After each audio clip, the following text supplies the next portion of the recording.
And welcome to Week Roundup. We're up to Division 6, the last minor round game for this division, Luke, and obviously welcome Luke Hosie, our producer. G'day, Darcy, mate. Finals time now. Oh, it is. There'll be look, it is finals time. There's a few boys on the having a few frothies at the moment. Man Monday. Yeah, on the gig with Jason. It's about 11 o'clock this morning, or maybe a little bit earlier, and there'll be a few in the locker and a few really nursing sore heads right as we speak. And there's a few stories to tell about how the kick went from 100 metres and they took the screamers, but no, they're the days you miss when you play footy. Is the Mad Monday, you're having a few beers with the boys after. Silly Sunday, Mad Monday, and terrible Tuesdays. It goes on and on. So. But anyway, we will head up to the first game because Elizabeth took on Greenacres, and look, Greenacres have not had a good year, Luke, and it is a shame. Once very powerful Division 1 club. Yeah, I think 1986, I think probably when they won flag. On the Clifford, probably. Yeah, I remember playing against them, and they're a really strong Division 1 club, and up there they always use the lower, the oval down the below, and that was, now they're in Division 7, so... You just hope, as we all do with all clubs, they consolidate Division 7, start winning some games, and can attract some players out there. So they really don't have an option now. Yeah. Unless you go to a C-grade comp, which I'm sure they don't want to do. No, that kills a club, that one. So let's hope they can bounce back at some point. Absolutely. So they took on Elizabeth, who finished in where are they? In 6th position, but it was a massive win there. It was 28 goals, 20 and 188. So Greenacres 1 goal, 12. Sorry, and look, that big win still didn't do any of their. They were 3 games behind Fitzroy. There's no chance of making the finals anyway. But hey, it's always good to finish off a good year with a big win. So. 176 points is massive, isn't it? Yeah, it's quite. We won't read out any match players because they've actually only got one. Hudson was in there, but obviously kicking their only goal. Yeah, with the only goal. Apparently. Their only goal, so 1 goal.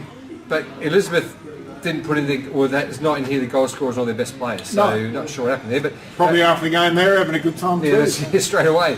Best players was Blank, Stewart, Harvey, Garner, and Kupaina. Blanksy, he was at Gazer, played all his footy at Gazer. Now, Blanksy be into his 40s. Yeah, well, he's sort of a kick and a catch, which is good. So yeah, I reckon there was Paul Merritt, Sean McGregor, and Blanksy all went to Greenacres mid-year. Yep. With the coach with Chuck Fowler. So yeah, interesting. Now this is probably a bit of an upset, I think, and a bit of a weird sort of a story. West Croydon they finished 4th, take on Salisbury West to a 2nd, and had a good year. They've only lost 5 games of the year. But it was West Croydon 7 goal 14-56, defeating Salisbury West 1 goal 8-14. So coming to the finals, it's probably not ideal way to come to the finals, especially for a team that finishes 2nd. No.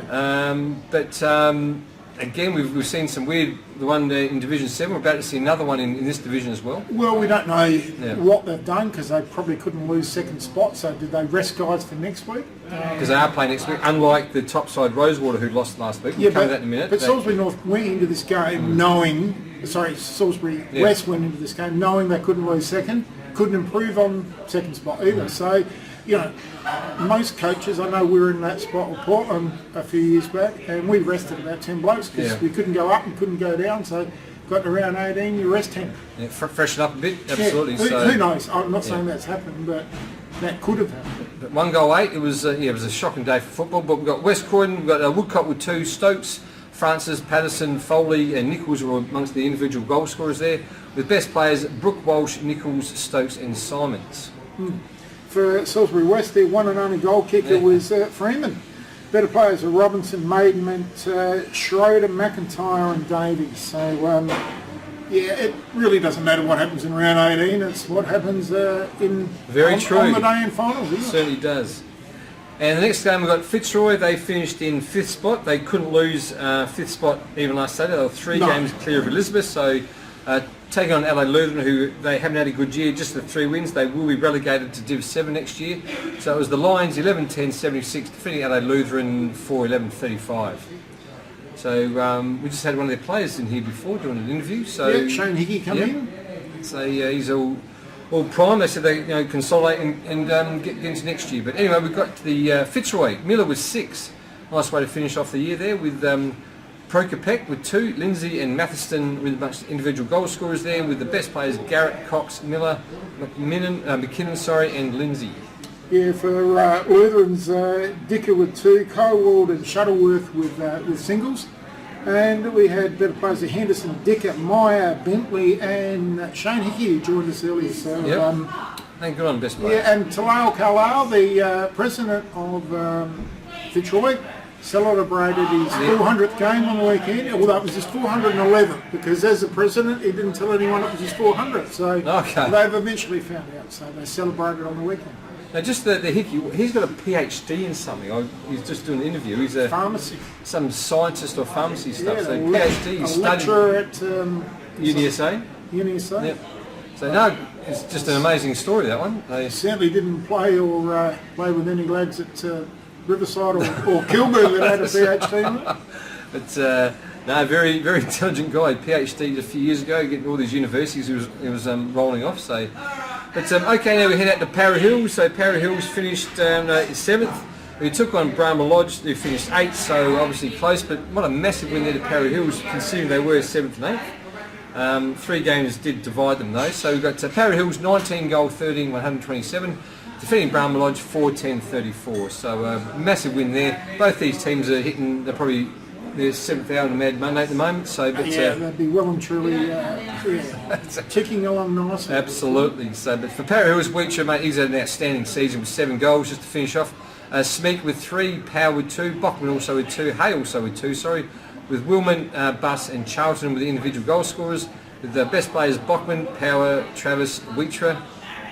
Just slowly gets in there with 7 goals, the best players. Yeah. And Sleep, anywhere else in Peter Sleep on, and Sleep in amongst the best players. Terry Sleep, I think it is, a big ruckman, and they'll be getting on in years, I would have thought.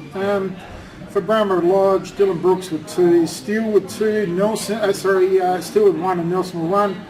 Brooks was their best, followed by Neyman, Chaffee and James. So, yeah, Brahma Lodge had a lot of guys out at the, missing at the start of the year.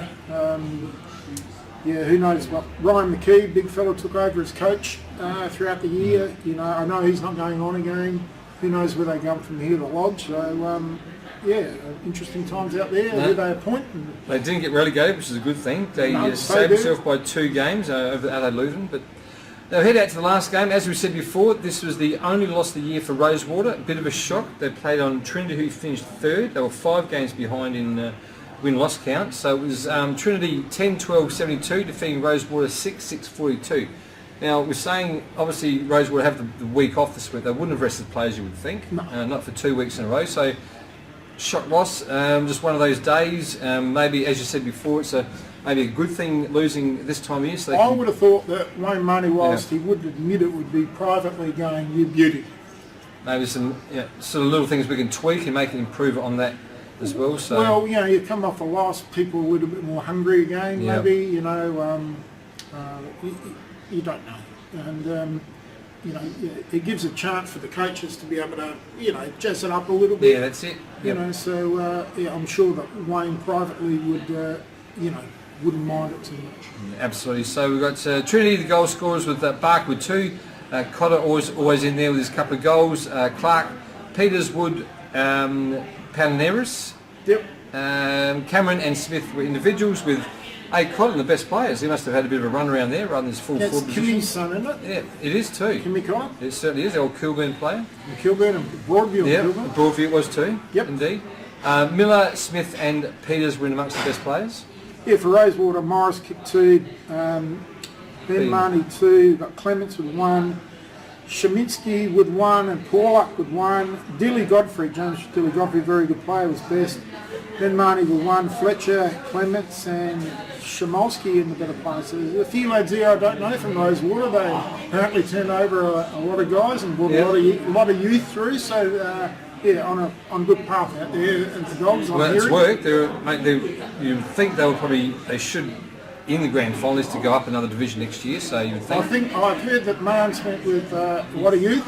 Yeah. And he was doing it his way, and he has proven to be successful over many years as a coach when he's done it at Walkerville and other clubs. Yep. So well done to Wayne.